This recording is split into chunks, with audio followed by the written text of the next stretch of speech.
Pneumonia কি? নিউমোনিয়াটা কেন হয়? কোন কোন জীবাণুর মাধ্যমে নিউমোনিয়া হয়? নিউমোনিয়ার ভয়াবহতা কত? এই নিউমোনিয়ার উপরে গুরুত্বপূর্ণ কিছু তথ্য আপনাদের মাঝে শেয়ার করব। এই তথ্যগুলো আপনি দেখলে আপনি এই নিউমোনিয়া সম্পর্কে একটা প্রাথমিক ধারণা নিতে পারবেন। আসসালামু আলাইকুম রহমতুল্লাহি ওয়া বারাকাতুহু। আমি ডাক্তার মীর শহীদুল ইসলাম। আমার চেম্বার শুভেচ্ছা 255, ঐতিহ্যবাহী শেখঘাট, সিলেট। জি, গুগলে গিয়ে ডাক্তার মীর শহীদুল ইসলাম কথাটি লিখে সার্চ দিলে আপনি আমার সম্পর্কে বিস্তারিত তথ্য পেয়ে যাবেন। জি দর্শক শ্রোতা, what is pneumonia? Why pneumonia? নিউমোনিয়াটা কি? নিউমোনিয়াটা কেন হয়? প্রথমেই বলতেছি নিউমোনিয়া কি। Pneumonia is lungs infection. ফুসফুস, লাংসকে আমরা বাংলায় বলি ফুসফুস। এই দুপাশে দুটো ফুসফুস থাকে।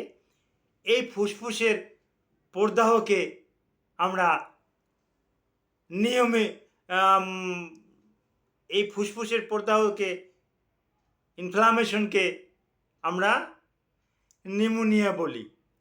নিউমোনিয়াটা অ্যাজমা, হাঁপানি, ব্রঙ্কাইটিস এর থেকে আলাদা করার কোনো উপায় আছে কি? হ্যাঁ, একটু উপায় আছে। রুগীর জ্বর থাকবে।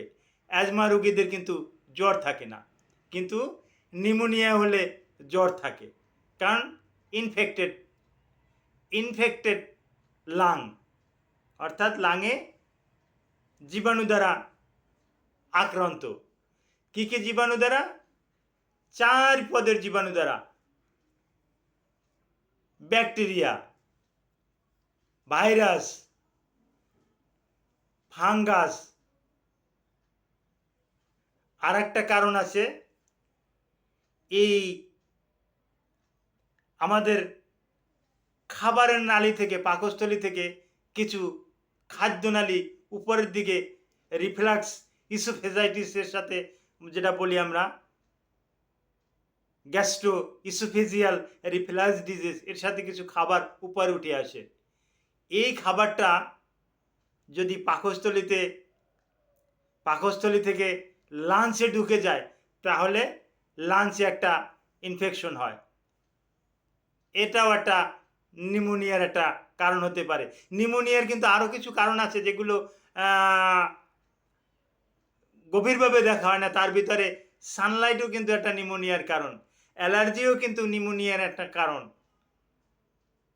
বিভিন্ন রকমের অ্যান্টিবায়োটিক বা ভ্যাকসিনের রিয়াকশনও কিন্তু নিউমোনিয়ার একটা কারণ হতে পারে। তবে এই যে প্রধান 4টে কারণ বললাম, এই কারণগুলোই কিন্তু এই বিটা হেমোলাইটিক স্ট্রেপ্টোকক্কাস, এটাই হ্যামোফাইলাস ইনফ্লুয়েঞ্জি, এটা একটা। তারপর যেটা নিউমোকক্কাস, এই নিউমোকক্কাস দিয়েই বেশি আক্রান্ত হয় এবং এতে মৃত্যুর হারও অনেক বেশি। 2013 সালে বাংলাদেশে কিন্তু 37% শিশু কিন্তু মৃত্যুর কারণ ছিল কিন্তু নিউমোনিয়া। বর্তমানেও কিন্তু শিশুদের নিউমোনিয়ায় মৃত্যুর হার বাংলাদেশে কিন্তু 14%-এর মতন আছে। উন্নত বিশ্বে এটা 5 থেকে 10%-এ নিয়ে আসছে। আর আইসিইউতে নিউমোনিয়ায় মৃত্যুর হার উন্নত বিশ্বে 5 থেকে 10%, কিন্তু আমাদের দেশে এটা এখনও একটা জরিপ করা হয় না, হিসাব করা হয় না কত মারা যায় বা কত কি, এরকম একটা ডাটা বেস করা হয় না। কিন্তু নিউমোনিয়াতে প্রতি বছর রুগী মারা যাচ্ছে। এখন এই নিউমোনিয়াটা চেনার উপায় কি? যে ওই তার শরীরে জ্বর থাকবে, এই যে থোরাসিরিপ, এটাকে আমরা থোরাসিরিপ বলি, পাঁজর বলি। এই পাঁজরগুলা শ্বাস প্রশ্বাসের সাথে ডেবে যাবে, মনে হবে যেন অ্যাজমা, আসলে অ্যাজমা না। শরীরে প্রচুর জ্বর থাকবে, শরীর ব্যথা থাকবে, ক্ষুধামন্দা থাকবে, অস্থিরতা ভাব করবে, এই রকমের দেখলে আমরা বুঝতে হবে যে ওই নিউমোনিয়ায় আক্রান্ত। কিছু কিছু পরীক্ষা আছে, পরীক্ষাগুলো সিএক্সআর, অনেক সময় সিটি স্ক্যান অফ লাং, এর মাধ্যমে আমরা ক্লিয়ারভাবে ধরতে পারি। এটা ধরার পর তাকে ওরালি কিছু অ্যান্টিবায়োটিক দিয়ে দিলে এবং কিছু নিয়মকানুন বলে দিলে কিন্তু ভালো হয়। রুগী কোন কোন অ্যান্টিবায়োটিক ইতিপূর্বে খেয়েছে এগুলোর উপরে ভিত্তি করে জেনে শুনে তারপরে আমরা তাকে একটা ভালো মানের একটা অ্যান্টিবায়োটিক দেই।